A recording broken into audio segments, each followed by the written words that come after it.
Cet après-midi, Philou et ses amis ont lancé une grande partie de saute-mouton. Celui qui sera le plus habile et le plus efficace récupérera le plus de jouets et remportera le concours. Durant la partie, chacun a une figurine à soi. Si on n'est pas 4 à jouer, eh bien quand même 4 figurines, et on avancera sur les cases, pour la première case devant leur panier, les figurines, pour qu'elles occupent un emplacement du jeu. Ce qui est important, c'est qu'on joue toujours avec les 4 figurines. Quand c'est mon tour, je vais lancer le dé, et donc je vais devoir déplacer ma figurine jusqu'à la prochaine case violette.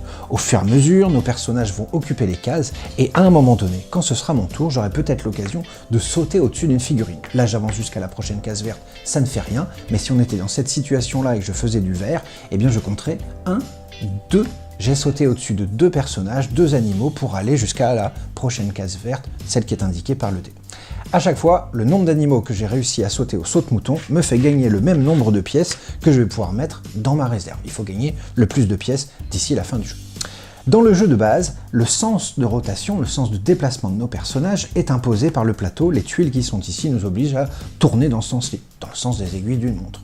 Mais ça va pouvoir changer, alors on va modifier le plateau. Pour faire évoluer le jeu, eh bien on va retourner les tuiles qui sont ici. Jusque-là, on devait tourner dans un sens imposé, et cette fois-ci, on va avoir le choix. J'ai replacé les tuiles, il n'y a plus de consigne, je suis libre de mon sens de déplacement, je jette le dé.